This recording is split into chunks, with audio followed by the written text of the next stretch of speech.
I don't believe what I just saw. This is one of the great moments in the history of baseball. You believe in miracles? Yes! Is this the dagger?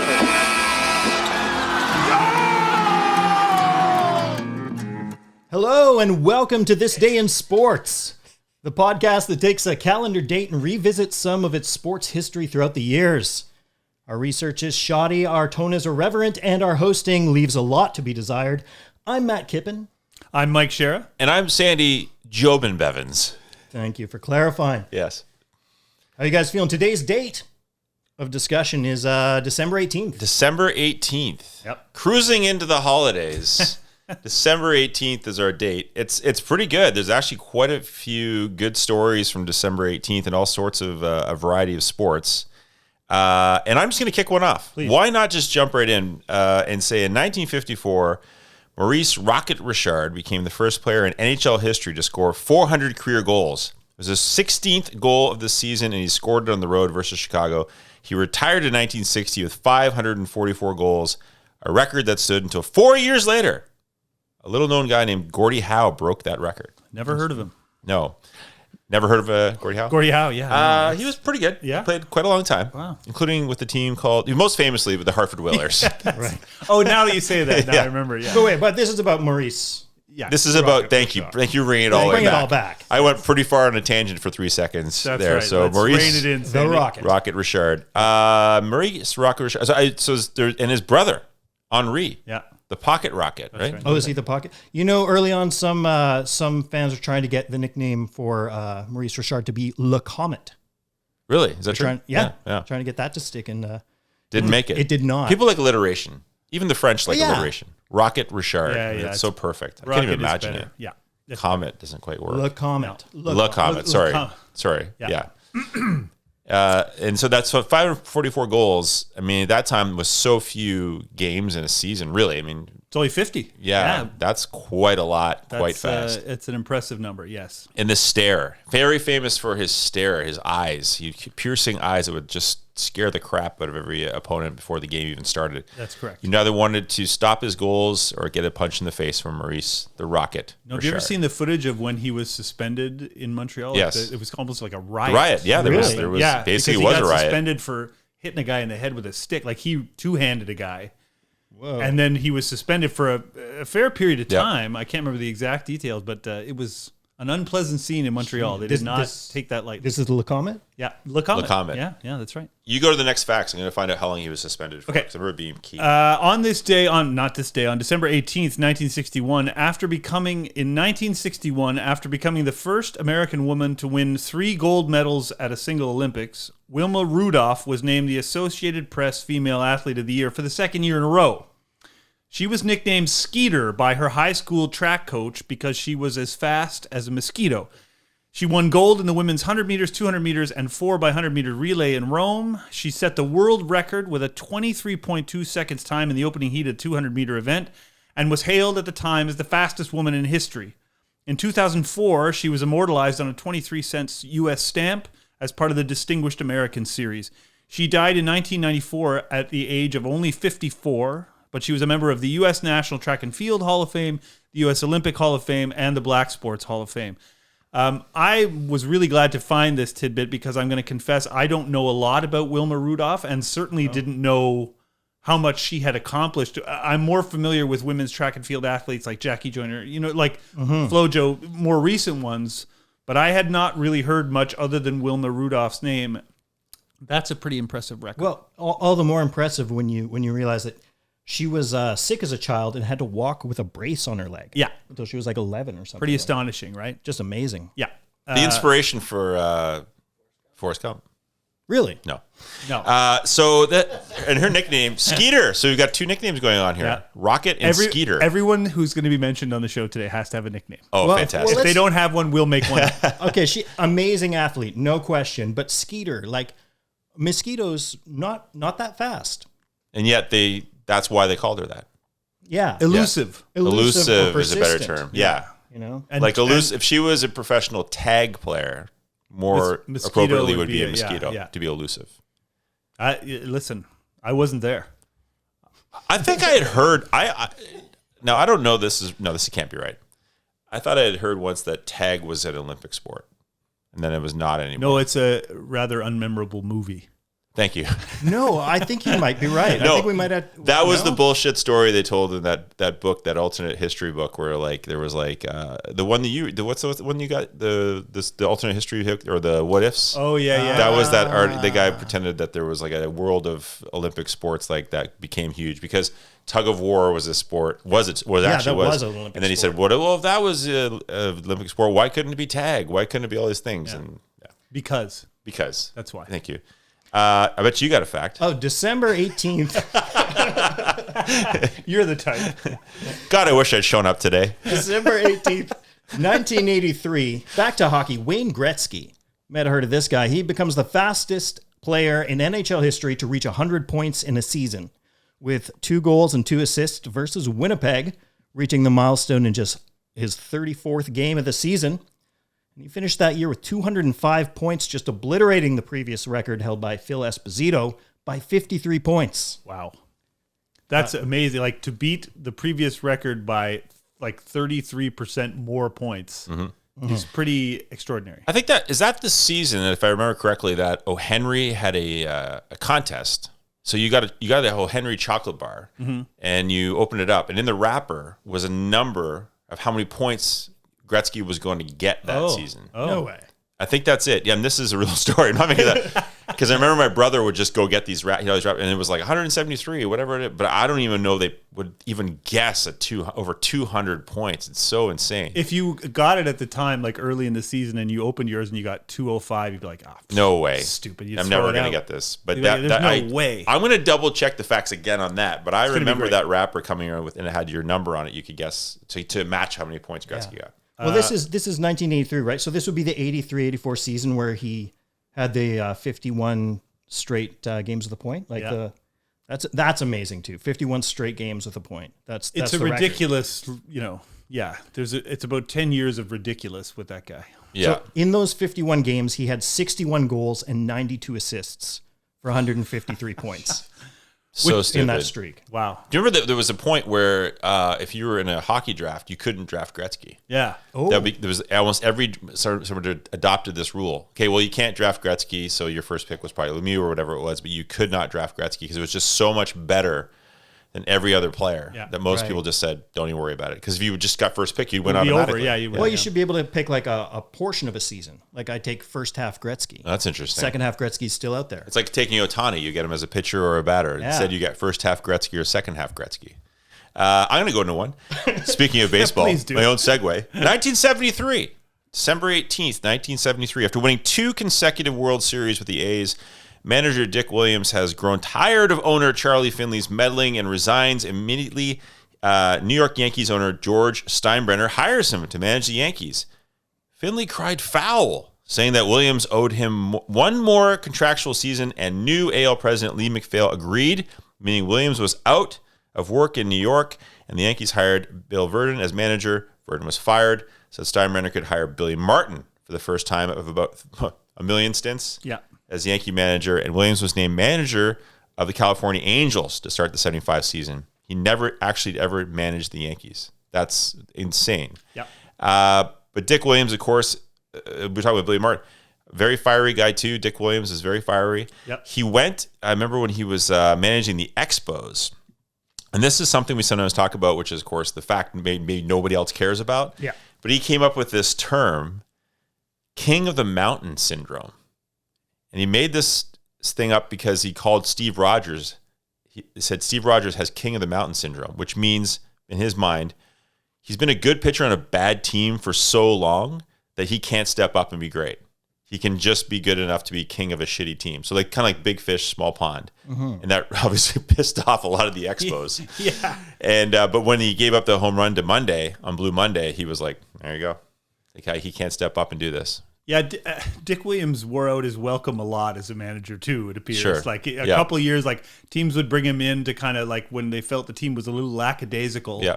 The Padres he's gonna whip him into shape, and Yeah. then like after a couple of years, the players are all like, "We're gonna kill this guy. You need to fire He him." has to go. Yeah, he has to and the go. pattern, you're right, because the pattern, if you look at it, is Dick Williams comes in. He's a dick. Yeah. And he's gone because the players can't stand him. And then the next guy they hire is the likable manager. It was this pattern of like, bring in a likable guy, like to fix this all up. Yeah, it's always the way, and it seems like it's that way with coaches and managers in every sport. It's like the next coach is just a reaction to the previous guy, and they just sort of bounce between two extremes back and forth. Yep. It's he's an interesting character, though. I mean, like the success was there. I mean, it's funny because both Dick Williams and Billy Martin had to deal with Reggie Jackson, and they got him at different points of his career, but they were dealing with that guy in the same way. You got a fiery manager dealing with a fiery player and all the attitude and that kind of thing. Hey, say what you will about Reggie Jackson. He does a great cameo with the screen way back like that. I told you about the cameo he did for my. We got him to do a cameo for my dad, and he's barely in the picture. Like the screen, he didn't realize like he didn't have his screen tilted up enough, so the picture is like 9/10 of just his ceiling and like of Reggie, like his face. Yeah. There's no neck or anything. He's like talking. Yeah, it looks Reggie, like just tip it forward just a little bit. It looks like when you first $300. You should be able to. Every time you got like your parents on FaceTime. Yeah, it literally is like the first time he's on it. It was very nice, but I'd like him to center himself a little better. Well, to counter that, in case Reggie's listening. But to counter that, if you want to talk about great Oakland A's, I got Raleigh Fingers to do one for a friend of mine, and Raleigh was fantastic. Yeah, I saw that. Really, really good. Yeah, and my name, of course, is often considered to be a woman's name, Sandy. So he kept saying, "He's a great gal. She's a great gal, Sandy. She got me to do this thing. What a great gal." So Raleigh referred to me as a great gal. Nice. So Matt and I often do as well. So his research was garbage, but his delivery was amazing. Hey, yeah. And to be clear, Reggie was very nice in his cameo. I would just like to see him better. That's all. The content was great. Maybe Reggie will jump on this show just to clarify. Reggie, call us, will you please? Call Frank right now. Right now. Is me now? Is me now? Is me now? Oh, yeah. I'm trying to. Hey, it's Jar Jar Binks. Jar Jar Binks. I'm trying to go a little faster. I'm leaving out certain words to kind of expedite things. That's fair. Okay, here's one. In 1993, top Yankees prospect Brian Taylor severely injured his shoulder on December 18th, 1993, while defending his brother in a fight in North Carolina. He tore the capsule and the labrum while throwing a punch that missed. He was the first overall pick of the 1991 MLB draft. He had signed for a record $1.55 million bonus after being selected by New York. In high school, he struck out 213 batters in 88 innings, and his fastball was already reaching 98 miles per hour at the time. At the time of his injury, he was the number 2 overall prospect in baseball behind someone named Chipper Jones. Okay. He returned in 1995, but was never the same, having lost about 10 miles an hour off his fastball. He struggled mightily for a few years in the minors, but never remotely approached the major leagues. He then returned to North Carolina, but he had legal issues and ended up... I'm getting a FaceTime call. Let me just ignore that. So, we're professionals. Yeah. Okay, My wife, however, is not a professional. I will speak to her. Was that not Reggie? No, that wasn't Reggie. If it was Reggie, you got to let him on. Yeah. If it was Reggie, I'd answer. Yeah. I will just text her and tell her that we're doing the podcast. So, Mike, go back to that boring thing you were talking about. Yeah. He then returned to North Carolina. She's calling again. God. Okay, I'm going to answer now. Yeah. Carla, we're doing the podcast right now. So everybody's really mad at you. Yeah. We're going to need you to sign a waiver to be on it because we're recording this. You can just get Reggie Jackson on this would be great. I'll call you in a little while. Bye now. Great. Okay, so anyway. Jesus, this story, Mike. I hope it gets good. So what happened to Brian Taylor is he got married, but he got divorced because his wife called a lot during the podcast. Oh, my God. Is that what she the also fight have in the bar was about? That's the fight was about, yeah. torn labrum? Yeah, I actually asked her to call because it ties in. Thank you. Anyway, let's please somebody take it and tell another fact while I text my wife. I just think that's interesting. That he hurt his shoulder in a bar fight, like missing. Yeah. It could happen to anybody. It makes me think we should one day do a deep dive into those unusual non-sport injuries. Yeah. Oh, yeah, definitely. I remember here in Toronto when Glenn Allen Hill went through his glass table. Because he was having a dream about spiders. Right. Yeah. He went right through his glass table. Yeah. And yeah. Oh, yeah. Well, I think Carney Lansford slammed a snowmobile into a tree too, or into a fence, and then that messed him up. And Jeff Kent hurt himself on a motorcycle too, and he denied it for a long time. Yeah. playing with a drone, repairing a drone. Oh, yeah, that was Bauer. Bauer. Yeah. Yeah. Cut his finger. Yeah, sliced his fingers open. Nolan Ryan was apparently bit by a coyote on his non-pitching one of- hand. I like when we said we should talk about this at some point, and then we just rattled off 14 of these examples. And Marc Messier fought a bear. Thank you. He probably did. Just an update on Maurice Richard before we move on. This is just he attacked a linesman. Oh, is that what it is? He attacked a linesman and was suspended for the rest of the season. Yeah. And when Clarence Campbell came to Montreal for a game, that's when the riot was ensued because the fans wanted to show him how pissed off they were, obviously. Did they start a fire? All of it. Yeah. Everything happened. Started a fire. Yeah.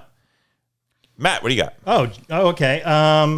So in 1997, so December 18th, 1997, the Boston Red Sox sent Tony Armas to the Montreal Expos to complete this blockbuster trade. Who did they trade for? Do you guys remember? 1997. 1997. Pedro Martinez. That's right. Pedro Martinez. To complete the Pedro Martinez trade. So it was Carl Pavano and Tony Armas for Pedro Martinez.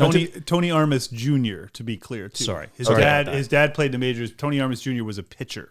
Yes. Gotcha. Tony Armas was a hitter, but yes. Tony Armas Sr. was part of the 86 Red Sox. He was. Who then got hurt, and that's why they had to trade for Henderson, Dave Henderson, to get him into Boston. All ties in. All comes together. Red Sox had to get Hendu because they had lost Armas, who was having a great year, and then he got hurt. I mean, I admit this is a stretch, but it's completing that trade. I mean, they had to get something for Pedro, right? He's approaching free agency. They only had 1 year left with him.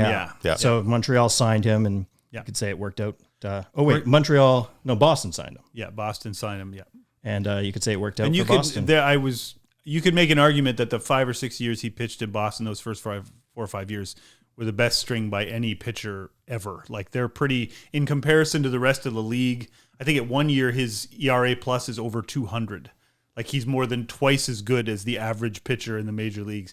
It's pretty stunning what he did there. It's a shame the Expos had to give him up. Yeah, well, I mean, for Pedro, though, you could say his first season in Boston was a bit of a slump. He was only second in AL Cy Young voting, whereas the previous year he won. In the following 2 years, he won it. Yeah. So a bit of a down year. He slipped, yeah. He did go 19-7, but... yeah. And Pedro, one of my all-time favorite moments in Family Feud, when the MLB alum were playing, and they were in the Fast Money at the end, or this is it, this was the Fast Money, and Pedro was asked to name something that rhymes with yummy. You know what he came up with? Oh, no. Miami. Like Miami. And I remember like Kevin Millar, a bunch of guys were on that team. They couldn't pull it together. They're laughing so hard. Miami. Yeah. And when they went to reveal it, it was just like, this is clearly not going to be on the board, but no one could stop laughing at Miami. Oh, wow. Yeah. Pedro is a gift. Yeah. Pedro is a gift. Birthdays. You were asking about birthdays. No, you weren't. No, I wasn't. This is December 18th. Sandy, do you have any birthdays? Thank you. Jesus, Sorry. read the script, Sorry. guys. December 18th. I'm just calling my wife. Charles Oakley. He played 19 seasons in the NBA. 1963, December 18th, 1963. 19 seasons in the NBA. 1 All-Star, 2 defensive teams. Spent 10 years with the Knicks, 4 with the Bulls, 3 with the Raptors. Continues in life to be Michael Jordan's bodyguard. There's many stories about where Oak and Michael Jordan are having dinner in restaurants. When someone approaches for an autograph, basically Oakley looks at them like he's going to kill them if they come any closer. So continues to be the personal bodyguard of Michael Jordan. No one ever said Michael Jordan was a charmer. Hey, what can you? This is a question here. Can you name two teams? What are the other 2 teams he spent a year with at the end of his career? Who were those teams? He was basically cashing checks for the last 2 years. I think one of them is Houston. Yeah. And I cannot off the top. We're going to go into research. I know them. Do you? What is it? Well, they are Chicago and Washington. So he went back. No, at the end of his career, he played he played for the Bulls before he went to the Knicks and the Raptors. But at the end, I think it was a DC. It was DC and Houston. Okay. That's I think what it was. Well, with Houston, he only played 7 games. And didn't start any of them. Okay. He was really just cashing checks at the end. And a tumultuous time in Toronto with this Vince Carter. Like he was supposed to be Vince Carter's bodyguard as well, but then he started to basically throw Vince under the bus after Vince missed his game to go to his went to a graduation. He didn't play a key game. That was a huge problem. No, he played in the game. Yeah. He just came to the game from his graduation. okay. It was that playoff game against the 76ers. Oh, okay. He played the game. Yeah. He just wasn't with the team until like And that was a problem for Oakley, though, right? that after. Yeah, I I think did Oakley remember had that a correctly. problem. See, he went back to Chicago. Okay, yeah, but the last 2 years is what I meant. Gotcha. He played in Washington and Houston, and he had played for the Bulls already, which is why I was yeah. And 7 games for Houston at the end. And speaking of racist, Ty Cobb, 1886 in Narrows, Georgia, 12 batting titles, MVP, Triple Crown winner in 1908, 366 career batting average, 4,189 career hits, had more votes than any other player in the inaugural ballot for the Hall of Fame, which also had Babe Ruth, Christy Matheson, Walter Johnson, Honus Wagner in it. He had the most votes Of group. any of those guys, yeah. Yeah, and if it was a popularity contest, 0 votes. Yeah. Wow. Yeah. Branch Rickey, though, had a great quote about Ty Cobb. Please. Cobb lived off the field as though he wished to live forever. He lived on the field as though it was his last day. Oh, what a great quote. Great quote. Yeah. Branch Rickey. Yeah. Not born on this day. No comment. And my final birthday, Gene Shue, 1931 in Baltimore, a 5-time NBA All-Star guard, credited with inventing the spin move, and later became a 2-time NBA Coach of the Year in Washington and Baltimore, won almost 800 games as an NBA head coach. Those are our birthdays for December 18th.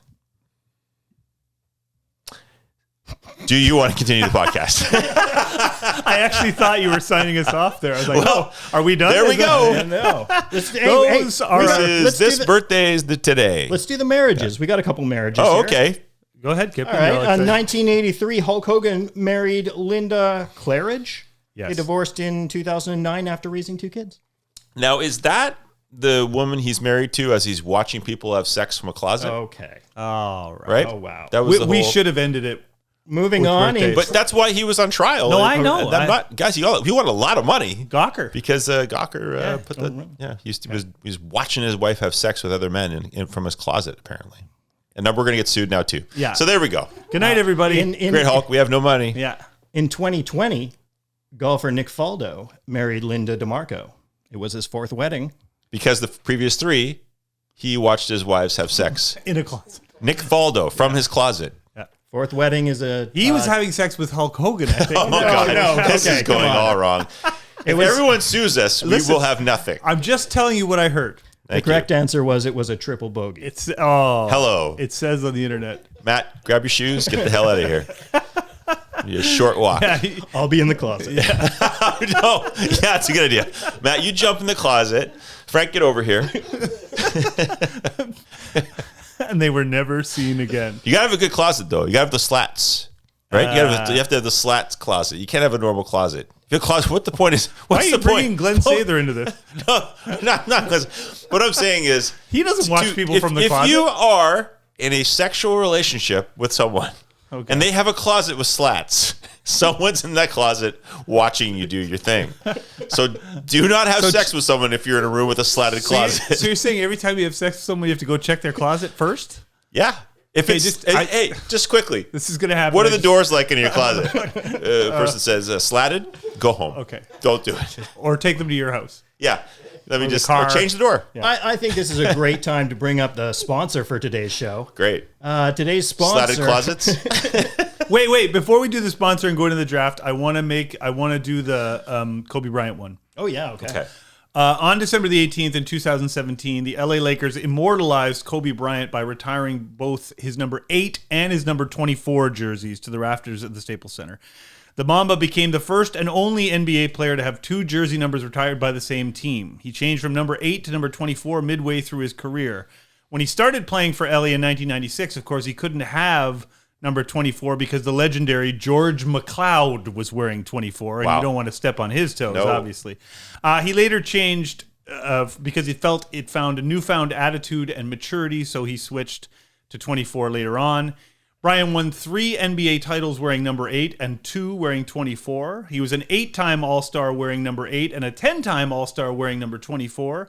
He won 1 scoring title while wearing each number, and he scored 16,777 points wearing number 8 and 16,866 points wearing number 24. Wow. That's a pretty even split. It's a pretty even split, Yeah. surprisingly. And that was before Kobe had passed away or anything, and this was done, to honor him with 2 numbers retired, pretty impressive. Pretty amazing career. Very. Yeah. Just wanted to get that one in there. Yeah, That's absolutely. cool. I didn't do one thing that only I care about. And, I think we all care about this, but December 18th, 1995, the San Diego Padres signed friend of the podcast, Bob Tewksbury. Hey! He was only 1 season in San Diego, but I believe he had the most strikeouts of his career there. Oh, wow. Which is interesting. Enjoying the warm weather. Yes. So if you are interested in Bob Tewksbury, check out episode 1 of this podcast. Bob Tewksbury was a guest as he judged our draft, which was We had to pick a non-Cy Young. Wow. Yeah, we had to pick a rotation of non-Cy Young winners. Wow. And that's he what it was. called me a hair product model. He did. Yeah. I just can't believe that was. I'm still thinking about that list going, those were non-Cy Young winners. There was such a good list. And the It's reason. worth going back to and listening. It It really is worth going back. And the thing is, we're about to get in the draft. Matt's got a sponsor coming up. And that reason that just stunned me is because we're going to get into a draft, which we thought would be great, which would be non-Norris Trophy winning defensemen. And again, stunning. Some of these guys were great and never won a Norris Trophy. So we're going to do that. But Matt, who's our sponsor on this draft? Today's sponsor is Blank VHS Tapes. Blank VHS Tapes, what's on them? Whatever you want. Record your favorite movies, sporting events, and TV shows on Blank VHS Tapes. Record something and lend it to a friend, then never see that tape again, which is why you buy more Blank VHS Tapes. Different speeds for different needs. Longer recording time with lower resolution or shorter recording time with slightly better resolution, and there might be a speed in between. On Blank VHS Tapes, they come with stickers so you can label them, but why bother? Because you'll remember what's on it, right? You certainly won't have to watch all of it in fast forward just to check. Blank VHS Tapes don't just watch history, record it. Oh, that was wonderful. We are rolling in blank VHS tape money. Yes, absolutely. Great sponsor, the Blank VHS. They've been folks. great to us. They have been great. They've to been us. great. Yeah. So many free. I am swimming blank in labels. tapes. Yeah. So great. Fujifilm stuff. Yeah. Such a fantastic brand. We're going to get into this draft now, and this is non-Norris winners. Of course, just review again, Norris Trophy winners. From a certain period of time, though, right? Best defenseman. Yes, because we are going to have a guest come in, as we always do, and is going to rank this draft, tell us what he thinks of who we've drafted, and then declare a winner of the draft as usual. I don't want to give it away, but this particular defenseman was great. Never won a Norris himself, and he played from 1987-88 to the 2009-2010 season. 20-plus seasons in the NHL. Incredible. He knows what he's talking about, He sure does. and we don't. Okay, so the criteria the criteria is best defenseman to never win a Norris from 1989 to 2010. Yeah, I mean, it was 87-88. Okay, sorry, But 87. I think that's probably not going to change everyone's. If this would just start tearing up paper because they blew it. But From that era, yeah, the best defenseman never to win a Norris Trophy. in that era, and I believe it is my turn to pick first. Pete Peters. For those of you who want to know the famous Pete Peters gaffe, check out episode 2 where I tried to draft him illegally. But then I got a call back from our guest on the show. All right, so we won't tell you who that guest is yet because that's going to be a bit of a surprise coming up very shortly. But we will tell you that this is why we have this era is because that is where this gentleman played. Yep. I'm going to kick off the draft by picking a defenseman who I think if you had him, you loved him. If you didn't, you hated him because he changed everything in the game and it was just absolutely phenomenal for quite a bit of time. Scott Stevens. Yeah. Scott Stevens, of course, with the Devils. And, it's funny because you're always like, I hate this guy with the Devils. But on Team Canada, you're like, I love this guy. Sure. Oh, yeah. I mean, the things he did, absolutely unbelievable. He won the Cup 3 times, was a big part of obviously that. He won the Conn Smythe as well, 5-time All-Star, obviously in the Hall of Fame. If you look at his numbers, they're really quite steady and good. But he was a guy whose intangibles, I think, were bigger than his numbers. Yes. And so I think those numbers, especially when you're playing in an era where you'd win the Norris for getting a lot of points, he wasn't going to win the Norris. But he's going to get nominated. He's obviously very close to being a Norris winner. But he will change a game in so many ways. He will absolutely clobber someone with a hit. He'll make a big play. Whatever it is you need from him. That was Scott Stevens. That's my number 1 pick. Yeah, well, wasn't he more like he was more offensive at the beginning part of his career, right? In Washington. And then sort of became a He did, but I mean, in that era, mastermind. you had to be. You see some points from these defensemen, you're not going to see again. No. Fair enough. And I think that he was just in the wrong era for that. Speaking of him playing during that era too, where a lot of points were scored, he never had a negative season. His plus minus was always in the plus. He had a plus He's 53. 13th all time in plus minus by a defenseman who didn't score a lot of points. That's how good he was. Just to be clear on that, I think it's when he was second up for the Norris in 87-88, he had 72 points, and I believe that was his best point. Oh, no, he had 78. He had 78, 93, 94 as well, when that was second in the Norris again. And he was plus 53 that season, too. Yeah, he was unbelievable. And you didn't even have to see the points. You just saw him out in the ice, and you're like, well, he's a complete game changer. Yeah, or if you're Eric Lindros, you don't see him out in the ice. Yeah, that's right. And it's a game changer. Exactly right. Are you taking him? I'm out. Yeah. Oh, God, yeah. I'm taking him. I'm absolutely career changer. Thank you for Eric Lindros, career changer. But I think for Scott Stevens, between him and Brodeur, you just weren't going to get a goal if he needed it. No. It just wasn't going to happen. That's why they won a bunch of cups. Okay. It's to me, and I will take Scott Stevens. Okay, excellent. Pete Peters. No, I will take Larry Murphy. Oh, it's Yeah. Okay. Larry Murphy owns the NHL record for the most points and assists by a rookie defenseman. Still, he's 5th all time in points by a defenseman. He won 2 cups, one in Detroit, one in Pittsburgh. He was top 5 in Norris voting 4 different times. And he was traded for some really bad trades. Like he was traded for guys like Brian Englom and Ken Houston. Like teams really made bad trades giving him up. He led the playoffs in plus minus 3 different times as a defenseman. And he had 23 points in 23 playoff games for the Penguins in 91. Obviously, he's an offensive player more than Stevens is. Yes. But hopefully I can partner him on my... We're picking 4 defensemen each, by the way. We have 2 pairings. Yeah, we should make that very clear, yeah. So hopefully I can pair him with a more defensive-minded player later in the draft. But now I got my my power play point man. And that's why, guys, that's why teams like Toronto were trading for him late in the season, because they wanted to get a guy who could score them points like that. I have him down as a 4-time Cup winner. Oh, all right. I'll research that further, but I believe he won the Cup 4 times. Okay. Yeah, 3-time All-Star, Hall of Famer, definitely, clearly. But again, longevity. Thanks for showing me up on the podcast. 21 years. Great. Yeah. This is the place to show you up, Mike. Right, great. Welcome to Show Up Mike Shara. Really Fancy Pants? happy we It translates did as Fancy Pants, I believe, in Ukrainian, is it? We're cutting all this, right? Yes, Frank? yeah. Mike Fancy Pants Shara. You are right. He was a 4-time Cup winner. 21 years in the NHL. I think I miswrote because he run twice in Pittsburgh and twice in Detroit. That's what I got wrong. Okay, I showed up Mike, so we'll move on to Matt. All right, this is tough picking 3rd. There is a slight overlap here, so I don't think I can let this guy slip by. I think someone's going to take him next round, and we can debate where he's at his prime, but I got to take defenseman Mark Howe. Oh, I was about to say a different name. I was about to say a different name. Interesting. Yes, I was. Why do you want him, Matt? Mark Howe, come on. He's just got to be one of the, he's a Hall of Famer. He's a 3-time All-Star, but he was runner-up to the Norris, 3 different times. He's an All-Star. He was also in the multiple votes for the Bing in multiple years. He didn't win the Bing, but I mean, I just want him on my team. Yeah, and he was one of those guys who did everything right too. He was on the penalty kill. He was on the power play. He was a good offensive player, a good defensive player. He was a terrific player. Yeah. You know what? I say this because, full disclosure, all 3 of us we've worked as actors. We've been on set. I think sometimes people get hired because they're just hoping that their famous relative will just show up on set. So you just take Mark Howe on your team, hoping that Gordy shows up to hang out someday. I don't know. I think that this is a solid pick. He's throwing. I don't think anybody's. I'm not implying that Gordie Howe is going to come back from the grave to visit now, because maybe he will. Maybe you know what?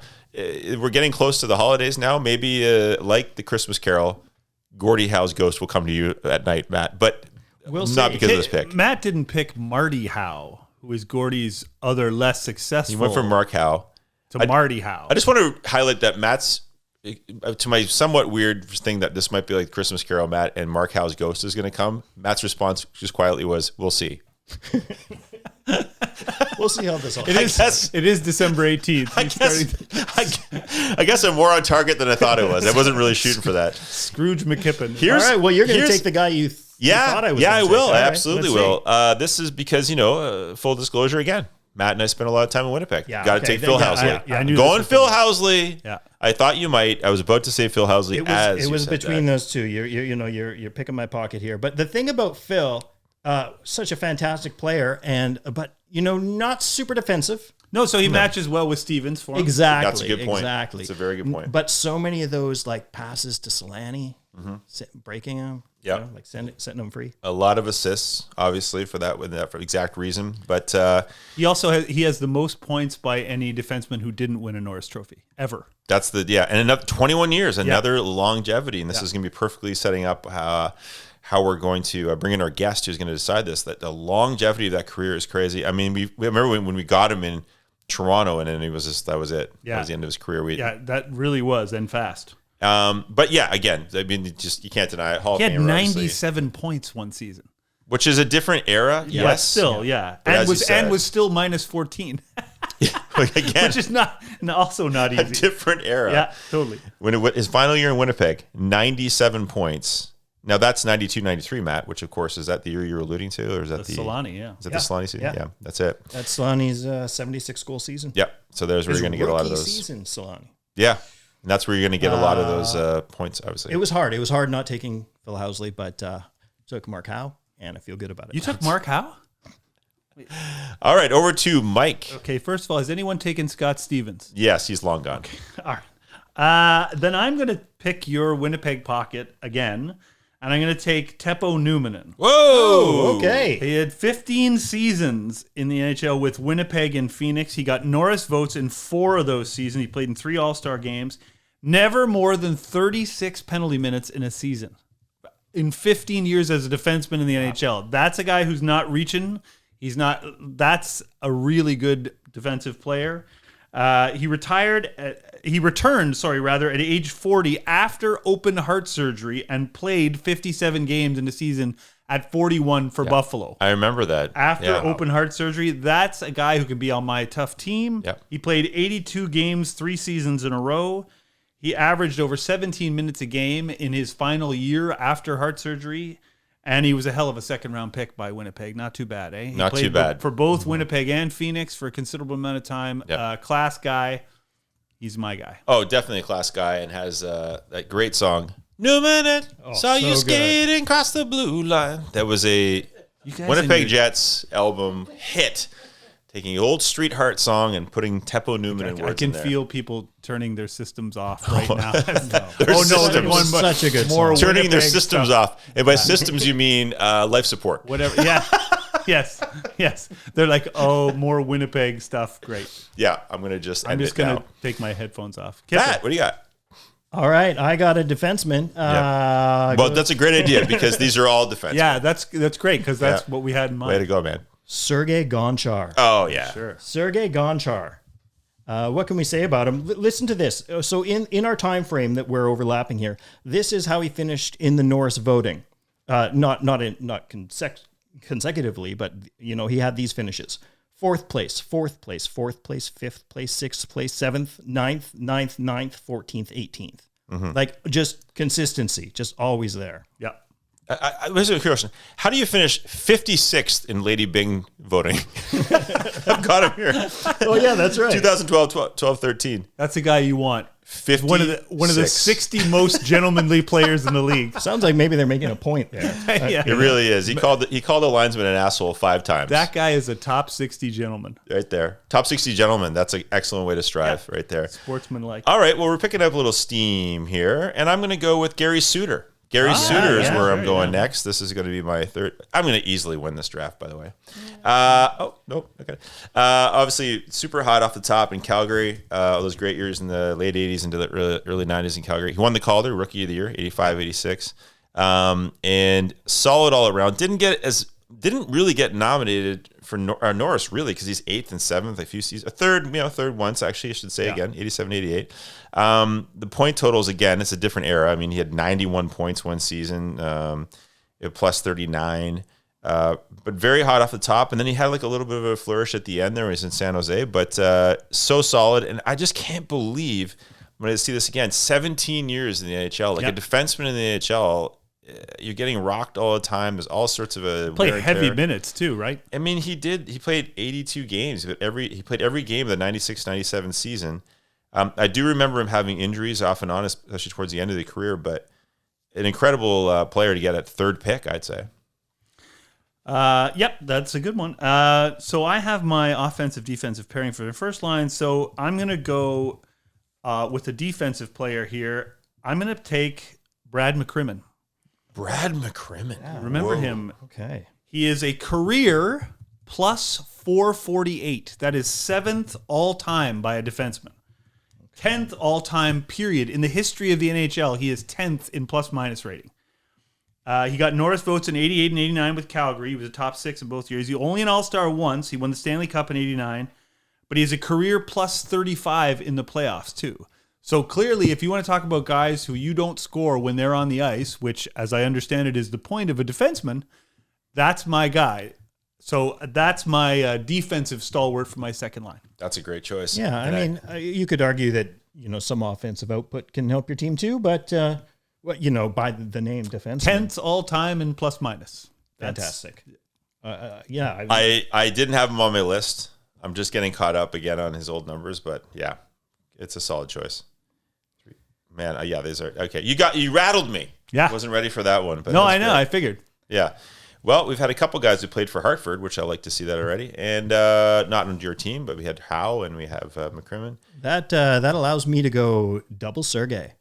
Okay, there you go. I am going Speaking Sergei. of watching Sex from a Closet. I was going to say, that double sounds like Sergei. a guy with... Now, if there's a guy with slats in his closet... Oh, God. So many slats in that guy's closet.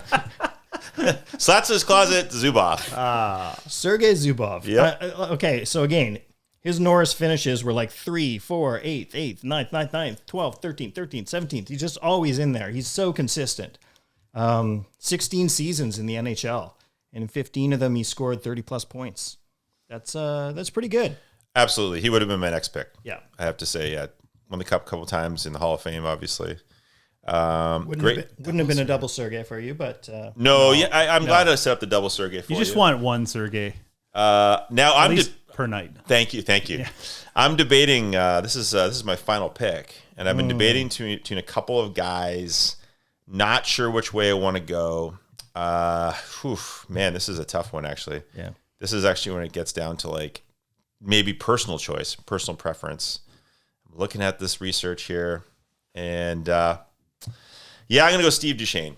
Oh, okay. Yeah. Thought you were going to follow your heart. Yeah, that kind of was where it was at. Oh, so but again, I mean, I just 16 years in the NHL, he had a lot of great years, a lot of good, solid, like just consistency of points. And I just wanted to get a guy who at least once played for the Nordiques. Yeah. Nice. And he did that. So I got a Nordique. I feel good about that. Some Whalers have been floating around, so I'm going to grab a Nordique. And there you go, Steve Duchesne. Steve Duchesne scored the game-winning goal to send the Senators to the playoffs for the first time ever, too. That's right. I didn't know that. Yeah. Okay, excellent. That's what nobody else gives a shit about. That's right. You do. That's my great. thing. Nobody gives a shit about. Okay, so my dilemma here is, do I pick another offensive player to go with Brad McCrimmon, or do I just double down and go with a defensive team that you will clearly never score a goal on, ever? And I think, actually, I'm going to, for the sake of fun, I'm going to pick double defense. And I'm going to pick as my fourth defenseman on my second line, I'm going to take Vladimir Konstantinov. Oh, okay. Yeah. Now, obviously, we all know he only played 6 seasons in the NHL because of the tragedy in the limo accident. Yeah. But in those 6 seasons, he was plus 185 in 6 seasons. Yeah. He led the NHL with plus 60 in 95-96. He never scored 40 points in a season, but he was second in Norris voting in 97 behind Brian Leetch, and you got to figure there were more coming had that accident not happen. So I've decided to go with a lockdown team of defensemen for my second line. Good luck getting past us. No, it's a great choice. It's a fantastic choice. And I think it's interesting because we had Pelle Lindbergh last time. That kind of makes me think of we're picking guys who would have won these trophies probably if they'd been around longer. Yeah. Over to Matt. Close it out. Wow, this is really tough. Gosh, I think I'm going to close it out with, I'm going to take Mike Green. That's who I was debating. I'm going to take Mike Green. He was the runner-up twice for the Norris, also finished 7th and 17th. He was just fantastic with Washington there. Yep, for a few lot years. of points. He is also apparently responsible for the faux hawk craze in Washington, D.C. There was a fantastic. whole thing about his hair, which is why I didn't pick him, actually. I didn't want to say anything. Oh. Yeah. There was a whole faux hawk thing where fans could get their hair cut in a faux hawk and get tickets to games. So I blame him for the faux hawk, which is why I couldn't have him in my locker room. So we've done it. We've got our draft. We've got our team. We're going to see how the judging goes. Well, just a quick, if you want to know who I was going back and forth on, Yeah. I was going to take maybe Kevin Hatcher. I was going to go Duchesne. Yeah, or Kevin Hatcher. I had Hatcher there too. Yeah. Also, Anyone else floating around? a sentimental pick wouldn't have won you maybe necessarily because of the overlap, but Borges Alming. Oh man, yeah. Had James Patrick, Dan Boyle, Eric Desjardins floating around. Anyone? Mike? No, those are kind of all the names I had to. Yeah. Did you mention Dan Boyle? I did. Yeah. Okay. Yeah, that was it. So that was what I was down to. Was between Hatcher So, and Shane. do you think people now, with all the names we've mentioned, have figured out who our guest is? I don't know. One person we haven't mentioned. Yes, but let's go to that now, and let's be judged severely. All right. Well, this is the draft portion of this day in sports. We're very excited. We decided that this draft is going to be non-Norris winners, NHL defensemen who did not win the Norris in the era of time that our guest played. And it was 21 years, which is a long span, a long time for anyone, NHL defensemen obviously included. And so I want to get an intro going on to make this official, and then we're going to jump in and talk about who we picked, who our guest likes, who he doesn't like, of our picks. More personal about us. He can be personal about us. We can take it. So here we go. Over the span of 21 years as a defenseman in the NHL, our guest today totaled 1,289 games played. That was 223 goals, 520 assists, giving him 743 career points. Drafted by the Montreal Canadiens in the same draft that they had already selected Andrew Castle, John Leclerc, and Eric Desjardins. Pretty damn good draft for those Habs. That's totally insane. He went on to become a two-time All-Star, won the World Cup of Hockey with Team USA in '96, which broke Canada's hearts, collective hearts. Devastating for a young SJB. He's a member of the United States Hockey Hall of Fame, played for 10 NHL franchises, and won a Stanley Cup in 1993, yet never won a Norris. We don't know how that could happen. This consistent scorer, consistent, excellent NHL defenseman is here. We think he's going to be the perfect judge for our non-Norris draft. Welcome to This Day in Sports, Mathieu Schneider. Hello. How you doing? Fantastic. Way too kind on the intro. Way too kind. Okay, that's excellent. Pretty impressive. I'll sprinkle in some of the bad stuff in there as we go along. It's totally fine. It's totally fine. I feel like you're the person who can just smile and give you bad news.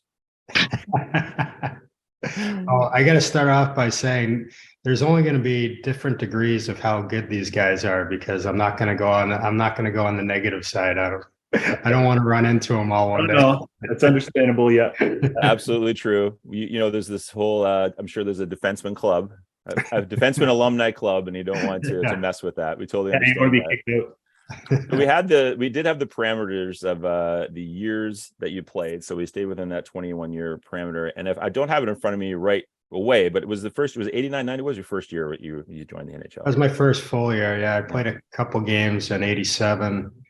Larry Robinson broke his leg in a polo accident that year, and I got a chance to stay up with Montreal. But I ended up playing my last 2 years of junior after that.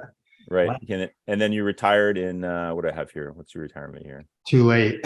Too late. Okay. 2010. 2010. Yeah. We have to have 4 teams in my last 2 years. Yeah. I think Larry Robinson's polo injury can be added to our draft for unique injuries. Yeah, definitely put it in there. That's an all right. That's great. Okay, well, it's interesting. So it started off with Larry Robinson in a polo accident, gives you the opportunity, and there you are, and a very long career. And have you ever played polo? I have not played polo. No, water polo, but I think I was standing in the shallow end. And that's about it. I guess I never thought of Larry Robinson being so fancy. No. Oh, he was a famous polo player back in Montreal. Yeah, he was big horseman. Yeah. I have no idea at all. Well, that's all we needed for today, Matthew. That's all information we could possibly take on. Great spending this time with you guys. That's let's jump into the draft because this is a unique group of players, and of course, we wanted you to say a couple of things maybe about the ones that you can highlight, and maybe some that are maybe you want to stay on the positive side, so maybe it's not like they shouldn't be there, but maybe a little bit lesser than some of the stars. What do you think, Matthew, when you first see this list? Well, I mean, you want me to go through each one of your picks? I mean, sure. Yeah, you can do it a team or Okay, so we can go top pick for each one of you that as I have them listed. So Sandy, Scott Stevens, Mike, Larry Murphy, and Mark Howe. Yeah. So I played an awful lot against Scott and Larry. Played with Larry.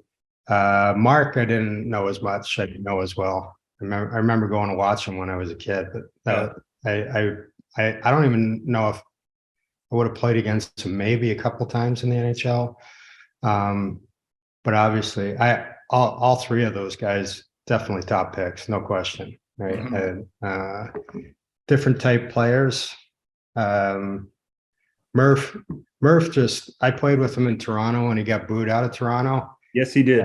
And it was really it was a sad time. I got traded there with Wendell Clark when Wendell went back to the Leafs, and that was the best thing for me because I was just background noise there. It was all about Wendell going back. And that was the year that Gretzky got traded to St. Louis. We ended up playing them in the first round of the playoffs. Pat Burns was coach, but he got fired 2 days before that trade. Like the team was just in a tailspin. It was it was part of the really bad years for the Leafs. So, and that's going to be a little bit of my theme here. You'll see. But Murph was just so good. Obviously, when he got to Detroit, he's just moved the puck so well, and obviously wasn't the fastest skater on the ice, but it was just always a threat being out there and incredibly smart. Stevens, I mean, I think people tend to overlook the offensive side of him and his game. Obviously, I mean, his physical play, spoke for itself. Whenever he was on the ice, you had to be aware where he was. And he had Marty Brodeur back there too, so it allowed him to be extremely physical in the neutral zone, which is what he was famous for. And again, Mark Howe, I kind of know him. I remember him as, just good at everything. He was a really good skater, moved the puck really well, did everything well, played both sides, offense, defense. But I would say, all three of them, I think they're no-brainers. Yeah. All right. Okay. So we've passed the first round. Well, it sounds like we're tied after round one. It does sound like I do admit that Mark Howe, the overlap wasn't as great as the other two on the list, but I just couldn't see this draft happening without Mark Howe landing on somebody's team. Overlap, even brief as it was. I was just at Madison Square Garden last week, and we were doing a tour of the arena with their CFO. But one of my first memories when I was a kid, we went to see Hartford Whalers playing the Rangers, and it was when Gordy was playing for Hartford with Mark and Marty. Yeah. And I got to meet them all after the game down at the bottom of the ramp. So that was an early memory. I remember that more than playing against Mark. and Gordy was basically there to kill you if you touched his kids, right? I didn't play against Gordy. Well, I'm old. That was the rumor was you were better to try to put an elbow in Gordy's face than his kid's face, or you're going to probably die. I think Gordy's last comeback was actually after Matthew retired anyway. So I think Gordy came back in 2013 and played 4 games for the Atlanta Thrashers. Just to get another decade in. So let's do that. Let's do that continuing. I think that's great. So the second round, let's call that. And that's the Phil Helsey, Teppo, and Sergei. So this is the new format that you guys are going to adopt going forward? Yeah. Yep. Yeah. Okay. Yeah. Okay. Yeah. This is called the Schneider now. It's called the Schneider. Okay. Gotcha. All right. So Sandy, you have Phil Housley, Mike, Teppo Numminen, and Matt Sergei Gonchar. I'll start with Phil. I play with Phil on the '96 World Cup team. Played against him a fair amount throughout, especially early in my career.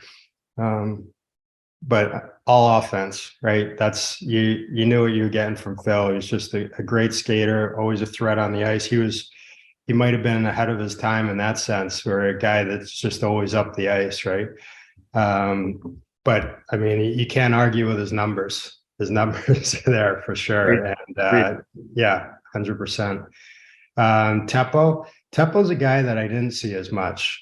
I played in the East throughout the first half of my career, for the most part, in the first 10 years. And he obviously a great player, but I just didn't see enough of him to really speak a lot about. But I mean, again, talk about a guy that, in my opinion, did everything well. Yeah. You know, wasn't overly physical, but he was great defensively and he moved the puck really well. You know, one of the earlier guys that came over from Finland that was really successful. And I know his teammates just love him, which is, I mean, you're going to hear that about any of the Finns, any of the Swedes. Those guys, I mean, they were just, they came over and they fit right in the dressing room. And the Finns a little more quirky, didn't speak English quite as well, like to drink a little bit more, but they were great teammates, all of them.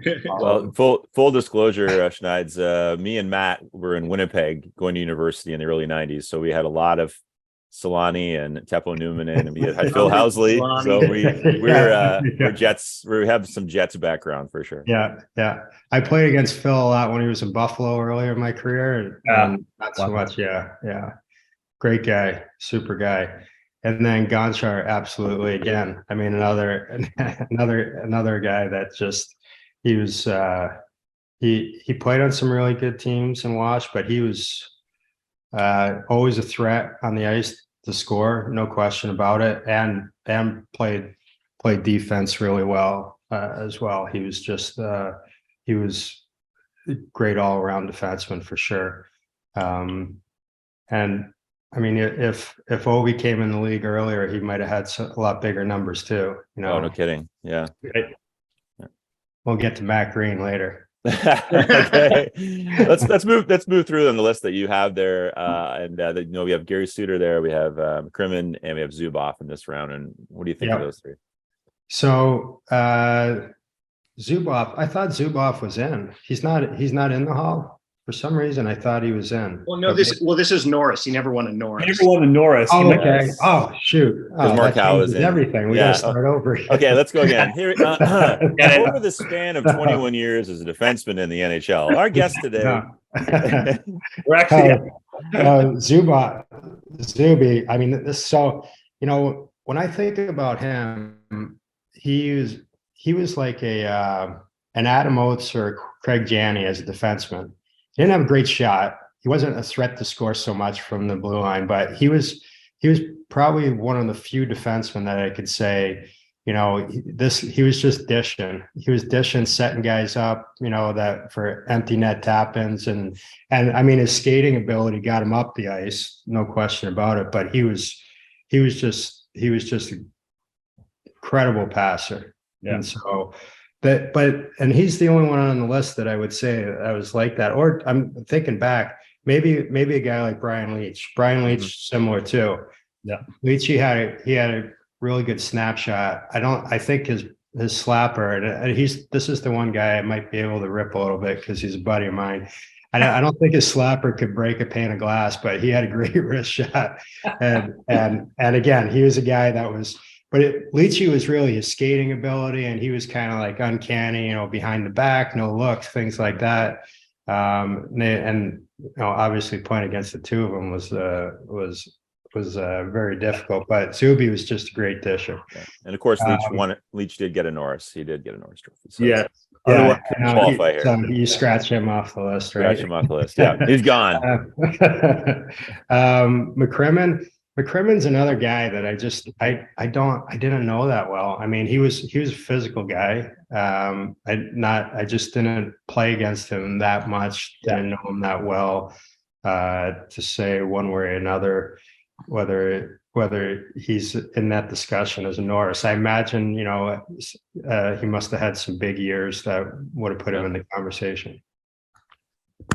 I'm checking his numbers if he's close even. And he's one of the big reasons I picked him is career. He's plus 448 for his career. And that's for a guy who didn't score a lot of points. So I just my last two picks, I kind of tried to lock down on, defense, not so much with the scoring. Yeah. And he would have picked up a lot of that in Philly. Yeah.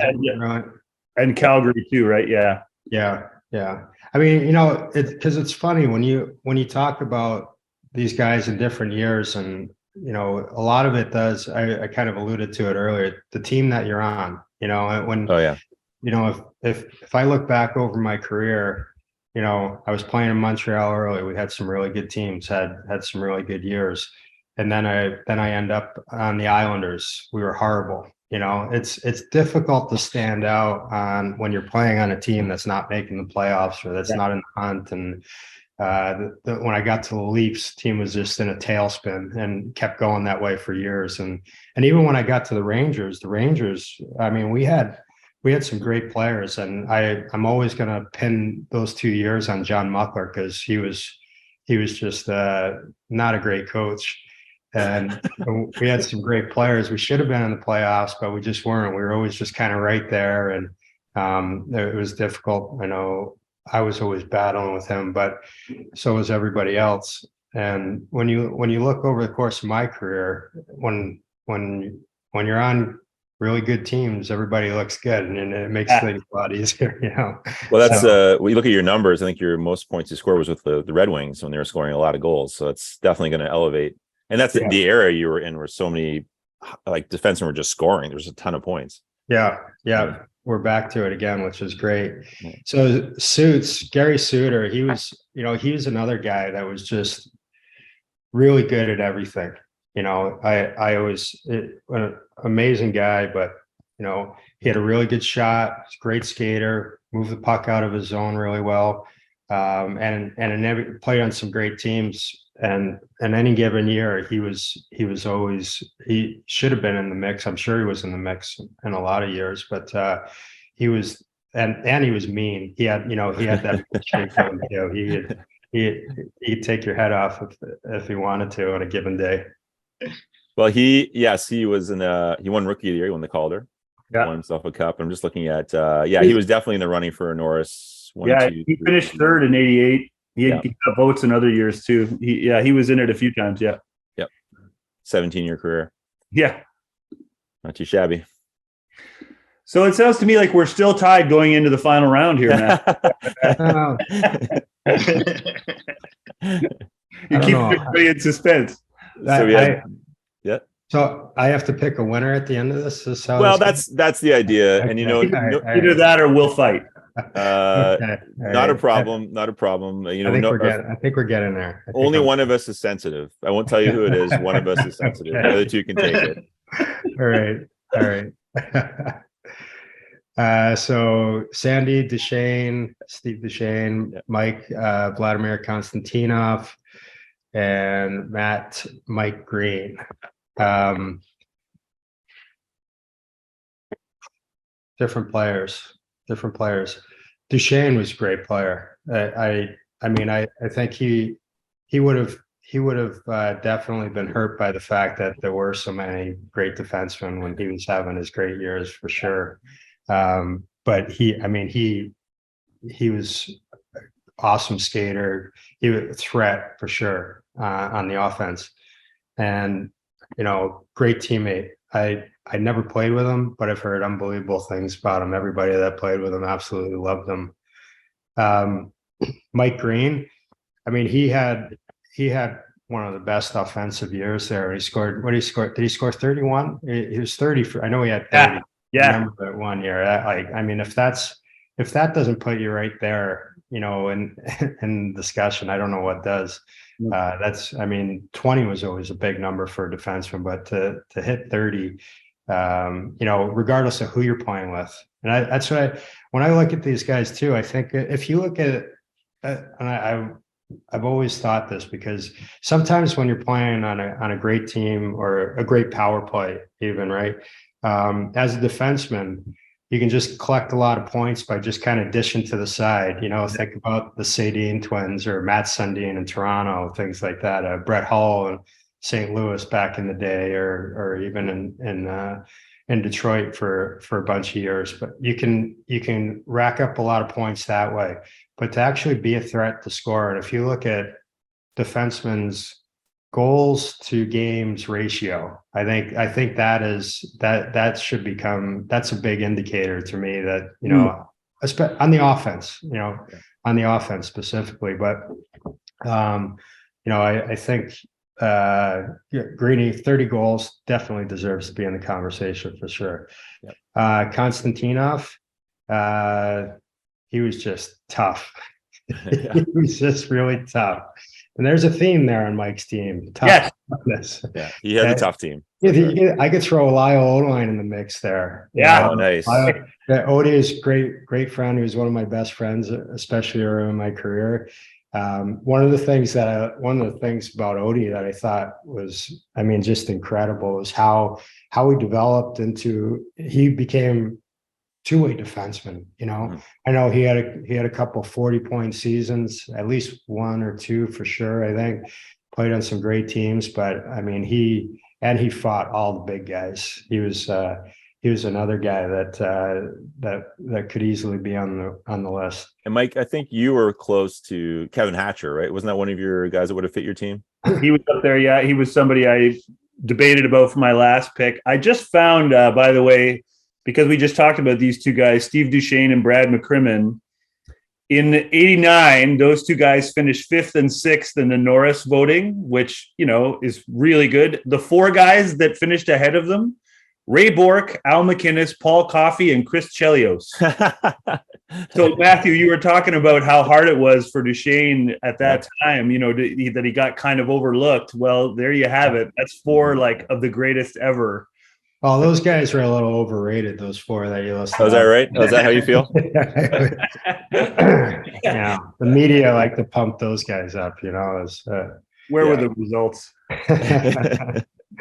But Kevin was Hatcher was my partner in the World Cup, and he was my roommate in the Olympics in Nagano, which we don't want to get into on this conversation. So thank you. But it was Kevin's another one. I know he had a 30 goal season, but he was a tremendous player as well. And for a guy his size, wasn't overly physical, and I think people expected him to be physical all the time, and there just wasn't a mean bone in his body. Really? Okay. Yeah, as opposed to his brother Darian, who Darian just his brother got it all. Yeah, point him towards the corner and set him on kill as Darian. He was as tough as they come. But those. If I had to say there are 2 guys, Odeline and Hatcher, that I think that could be on these lists too. Those 2 guys would be there for sure. I think Desjardins was also who drafted the same year as you. We had him very close to being both. I think Dan Boyle came up. That was another person that was close. Yeah. Well, Eric and I were drafted the same year, as you mentioned. Yeah. And the French media in Montreal always pitted us against each other. We were like arch enemies coming up, like who was going to make the team, who was going to get sent back to junior. And but we became close friends while we were playing there. He was another tremendous player. He just, every single night you're going to get the same thing out of Eric. Just great puck mover, great skater, both ends of the ice. He was awesome. And he had a chance at winning the second cup there in Philly with the Legion of Doom, and didn't quite happen. But he had a great career. He's a great player. He sure did. He's right on that cusp as well. He was on my two-time list. All-Star, and he, of course, won the cup, as you said. And he was, he's up for the Norris. He was in the top 10 for the Norris 1, 2, 3, 4, 5 times. He was also like 16, 14. Yeah, he had some great seasons. And really consistent. And that's the theme of a lot of these guys, obviously, and yourself included. The consistency when you're in the heart of your career is unbelievable. Yeah. So yeah, it's a big moment, I think. I'm gonna throw out a disclaimer here. I'm gonna pick a winner. I'm gonna throw out a disclaimer. And so Sandy, I'm gonna pick your team as the there we go. Team, Sandy. There we go. And it's not because I don't know you guys and we didn't have this set up before. Yes, it is. But truth be told, I don't know Mark Howe well enough to say I put him in the conversation with Scott Stevens and Larry Murphy.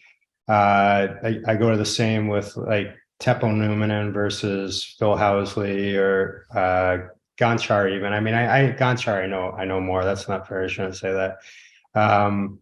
But I think top to bottom, Sandy, I agree with 100% on all those. So I'm going to go with Sandy. Well, thank you very much. That's it's fair. good to do that, Matt. Sandy hasn't won one yet. It's So like right here, you know. That is my first win. This is my first win. so it's good. It makes me feel better about it. Yes. It makes me feel better Yes. about it. Sandy. Yeah. Well, now I started looking back. We did do the goalie draft, and I didn't win that one, of course. Was that you, Mike? You won that, or Matt? No, I won that one. So Matt won the goalie draft, so he can Roman. handle it. He can handle the Howe slate because of the goalie draft. Because we talked about it, you had Roman Cechmanek, right? Matt, was that your first pick? Yeah. Yeah, and Matt, you had Roman Cechmanek rent your house. So I mean, that's really the connection right there. All world. Well, Matthew, this has been amazing. Schneids is I'm going to call you because that's what everyone else calls you. Have you ever had another nickname other than Schneids, or has it always just been Schneids? No, it's been Schneids, I think, right from the get-go. Yeah. It's like the rule in hockey, your nickname has to incorporate your last name somehow. I know. Every hockey player's nickname is just like a variation of their last name.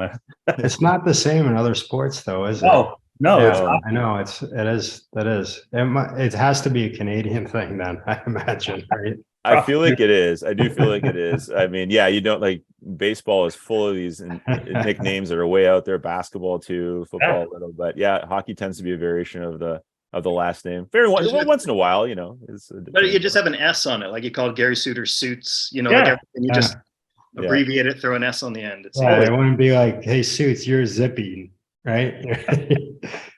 Hey, Zippy, what are you? Oh, Suits. What do you mean, Zippy? That's my poor attempt at trying to be funny. I think it was perfect. Listen, Zippy, we appreciate you being on the show. We'll try to start calling you nicknames that are different. Matthew Zippy Schneider. Why did that happen? It was this dumb podcast. Good podcast. He got his finger caught in a zipper one day.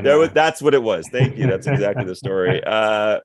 We really appreciate it. Happy holidays, Schneider. We really appreciate you being on the show, and we'll have you back sometime. We'd love to have you back.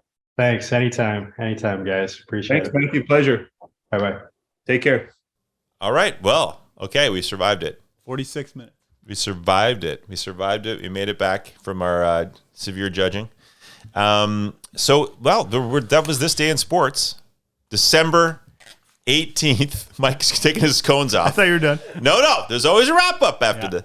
This was this day in sports for December 18th. Matt, so we're coming up on the holidays here. We're excited for what's coming up. Are you going to watch less sports of the holidays? The 18th is great. Everybody's, or a lot of people are already on their holidays, already booking out of work there. And I'm going to watch some television. Just generally some television. General TV. Great. Well, that closing went exactly while I as drink scripted. an alcohol. Nothing specific. Please, nothing specific. We can just keep it very generic as Matt watches the TV. And sit on some furniture. Well, that was This Day in Sports, December 18th. I'm Sandy Jobin Bevins. I'm Matt Kippen. And I'm Mike Shera. And we'll see you on our next day in sports.